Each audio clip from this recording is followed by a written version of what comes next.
پیارے سے جنگل میں دو بندر رہتے تھے۔ وہ دونوں بہت اچھے دوست تھے، مگر ان میں ایک بات تھی، وہ ہمیشہ جھگڑتے کہ کون سب سے زیادہ عقل مند ہے۔ اس بات پہ وہ ہمیشہ لڑتے رہتے تھے۔ ایک دن وہ دونوں سیر کو گئے۔ وہاں پہ جب وہ لوگ جا رہے تھے، ان کو ایک کنواں ملا۔ ایک بندر نے کنویں میں جھانکا تو اندر ایک مگرمچھ تھا جو بہت اداس لگ رہا تھا۔ ایک بندر بھائی نے کہا، لگتا ہے یہ اندر گر گیا ہے۔ تو دوسرے نے کہا، ایسے کیسے گر سکتا ہے؟ وہ دونوں مگرمچھ کے بارے میں سوچ رہے تھے اور افسوس کر رہے تھے۔ ان دونوں نے فیصلہ کیا کہ اب ہم اس کو یہاں سے نکالیں گے اور بچا لیں گے۔ وہ دونوں اپنی اپنی ترکیبیں سوچ رہے تھے اور ایک دوسرے سے کہہ رہے تھے کہ دیکھنا اس کو میں بچاؤں گا، اور دوسرا کہتا ہے، ارے ایسے کیسے، اس کو تو میں بھی بچا سکتا ہوں۔ ایک بندر بھاگتے ہوئے جاتا ہے اور لکڑی لاتا ہے، لکڑی لاتے لاتے وہ بڑبڑا رہا ہوتا ہے، اس کو تو میں بچا لوں گا۔ وہاں مگرمچھ بیچارہ اداس بیٹھا ہوتا ہے۔ وہ دونوں ایک دوسرے سے اسی بات پہ جھگڑ رہے ہوتے ہیں کہ کون اس کو بچائے گا۔ اور ایک بندر کہتا ہے، یہ جو میں لکڑی لایا ہوں اس کو میں ڈال دوں گا اس کے اندر، اور پھر کروکوڈائل اس سے باہر آ جائے گا۔ اور دوسرا بندر کہتا ہے، اس کا کوئی فائدہ نہیں ہے، تمہارا آئیڈیا بالکل عقل سے باہر ہے، اس سے کیا ہوئے گا، ایک لکڑی ڈالنے سے وہ باہر نہیں آنے والا۔ اور اسی وقت ایک ہاتھی آتا ہے اور کہتا ہے، ارے ارے اس کو مت نکالو، یہ بہت برا ہے، اس نے بہت لوگوں کو کھایا ہے، اس کو باہر نہیں نکالو، یہ اس کی سزا ہے کہ اس کے اندر رہے گا۔ یہ وہ بندروں کو بتاتا ہے، لیکن بندر اس سے انکار کر دیتے ہیں۔ وہ انہیں سمجھا رہا ہوتا ہے کہ یہ بہت خطرناک ہے، اس نے بہت سے جانوروں کو کھایا ہے اور اس لیے اس کو یہ سزا ملی ہے اور اس کو اس کنویں کے اندر پھینک دیا گیا ہے۔ مگر بندر جو تھے وہ بات کو مان ہی نہیں رہے تھے، انہیں تو بس اپنی عقل مندی دکھانی تھی، اور وہ دونوں سے آرگیو کر رہے تھے کہ تم جھوٹ کہہ رہے ہو، ایسا کچھ نہیں ہے۔ اور ہاتھی کی بات وہ مان ہی نہیں رہے تھے، اس سے بدتمیزی کر رہے تھے۔ ہاتھی کو غصہ آ گیا، اس نے کہا، ٹھیک ہے پھر تم لوگوں کو جو کرنا ہے کر لو، مگر میں اس جنگل کے بادشاہ شیر کو بتاؤں گا۔ اس طرح سے کہہ کے وہ غصہ کرتا ہے ان کے اوپر، مگر وہ ان دونوں کے اوپر کوئی اثر ہی نہیں کرتی اس کی یہ بات۔ وہ دونوں تو کہتے ہیں کہ تمہیں جو کرنا ہے کر لو، ہم تو اس کو یہاں سے بچا کر ہی رہیں گے۔ کافی دیر تک ہاتھی ان کو بہت سمجھاتا ہے، مگر وہ سمجھ ہی نہیں رہے ہوتے ہیں۔ اسی طرح کافی دیر گزر جاتی ہے۔ ہاتھی آخر میں ہار مان کے کہہ دیتا ہے، ٹھیک ہے تم لوگوں کو جو کرنا ہے کر لو۔ پھر جب بندر اپنی لکڑی اسے ڈالتا ہے تو وہ لکڑی کوئی کام ہی نہیں کرتی، تو بندر بہت اداس ہوتا ہے۔ دوسرا بندر سے کہتے ہیں، دیکھا میں نے کہا تھا کچھ کام نہیں کرے گا، اور مجھے پتا تھا، اسی لیے میں اپنے ساتھ ایک رسی لایا تھا جس کی مدد سے ہم اسے بچا لیں گے۔ وہ بندر بہت خود کو عقل مند سمجھ رہا ہوتا ہے۔ تبھی وہاں پہ ایک بکری بھی آ جاتی ہے۔ وہ ان کو کہتی ہے، رک جاؤ، ایسا مت کرو، یہ بہت خطرناک ہے، یہ بہت گندا ہے، اس نے میرے بچوں کو کھایا تھا، اس کو مت بچاؤ، اس کو یہی مرنے دو، اس کی یہ سزا ہے۔ بکری پورا سانس لگا کے یہ بات کہہ دیتی ہے اور بہت غصے میں ہوتی ہے، اور وہ ان کو کہتی ہے اس کو مت بچاؤ، مگر بندروں پہ بات کہاں اثر کرے گی۔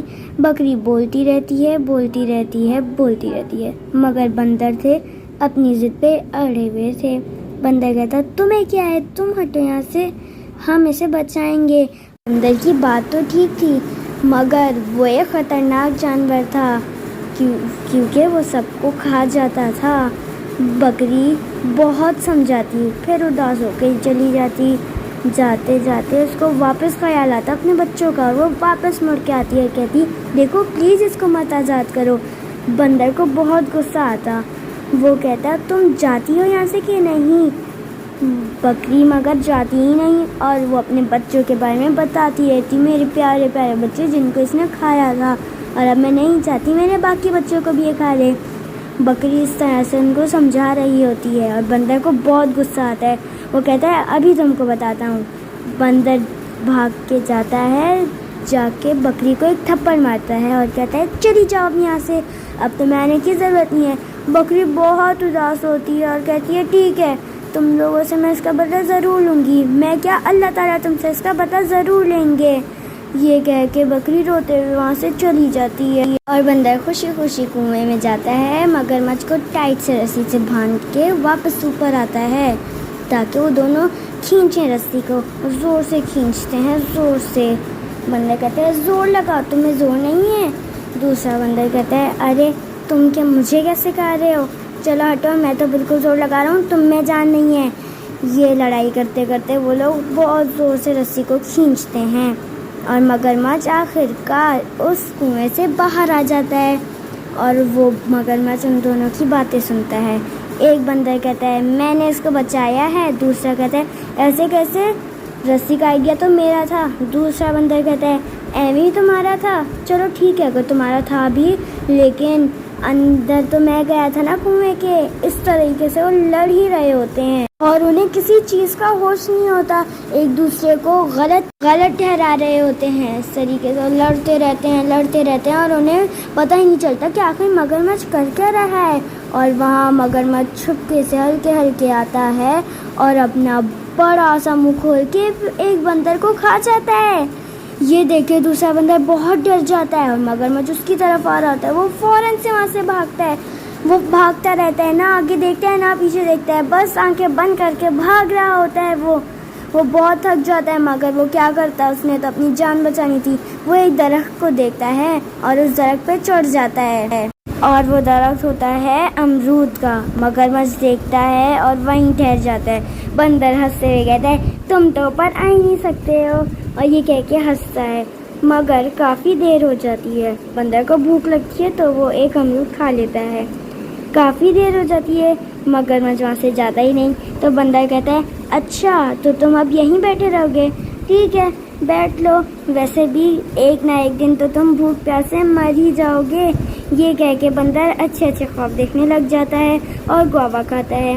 کچھ دن گزرنے کے بعد بندر دیکھتا ہے کہ مگرمچھ مر چکا ہے، مگر اسے اس بات پہ شک ہوتا ہے تو پھر وہ وہاں سے ایک امرود اٹھا کے مگرمچھ پہ پھینکتا ہے، یہ دیکھنے کے لیے کہ کیا وہ زندہ ہے، مگر مگرمچھ تو مرا ہوا رہتا ہے، ہلتا بھی نہیں۔ پھر وہ ایک ڈنڈی اٹھا کے پھینکتا ہے تو بھی وہ ہلتا نہیں۔ وہ کہتا ہے مجھے لگتا ہے مر گیا ہے، لیکن اگر یہ زندہ ہوا اور میں نیچے چلا گیا تو پھر تو مسئلہ ہو جائے گا۔ وہ کچھ دیر اور بیٹھنے کا سوچتا ہے، بیٹھتا ہے اور منہ میں بڑبڑاتا ہے، سوچ رہا ہوتا ہے کہ یہ مرا یا نہیں۔ تبھی وہاں ایک کوا آتا ہے اور بندر اس سے کہتا ہے ہائے کوے دوست، کیا تم میرا ایک کام کر دو گے؟ کوا کہتا ہے ہاں ضرور، جو کہو میں کروں گا۔ بندر کہتا ہے اس مگرمچھ کو دیکھو کہ کیا وہ زندہ ہے یا مر گیا ہے، وہ مجھے جان سے مار دے گا، پلیز میری مدد کرو۔ کوا کہتا ہے ہاں میں ابھی دیکھ کر آتا ہوں۔ کوا اڑتے ہوئے جاتا ہے اور مگرمچھ کی آنکھ کو نوچنے لگتا ہے، زور سے اس پہ چونچ مارتا ہے اپنی، مگر وہ ہلتا ہی نہیں۔ کوا کہتا ہے مجھے تو لگتا ہے یہ مر گیا ہے۔ کوا کہتا ہے ارے ہاں یہ مر گیا ہے، میں نے بہت مارا، یہ نہیں ہلا۔ یہ کہہ کے کوا وہاں سے اڑ جاتا ہے اور بندر خوشی کہتا ہے تم مجھے مارنا چاہتے تھے اور تم خود ہی مر گئے۔ یہ کہہ کے وہ بہت خوش ہوتا ہے، وہاں سے نیچے اتر جاتا ہے، نیچے اترتا ہے اور خوشی جا رہا ہوتا ہے کہ میں نے اس کو آخر مار ہی دیا اور اپنی جان بچا لی، مگر اسے پتہ نہیں ہوتا ہے کہ وہ زندہ ہے اور اس کے پیچھے پڑ گیا ہے۔ مگرمچھ اپنا بڑا سا منہ کھول کے اس کے پیچھے پڑا ہوتا ہے۔ بندر خود کو بہت بچاتا ہے، بھاگتا ہے اور گر جاتا ہے اچانک سے۔ مگرمچھ اسے اپنے بڑے سے منہ میں لے کے کھا جاتا ہے اور کہتا ہے اسے تو کھا لیا، اب کسی اور کو دیکھتا ہوں۔ ہاتھی بکری ان دونوں کا افسوس بنا رہے ہوتے ہیں، یہ سوچ کے کہ اگر وہ ہماری بات مان لیتے تو آج ان کے ساتھ ایسا نہیں ہوتا۔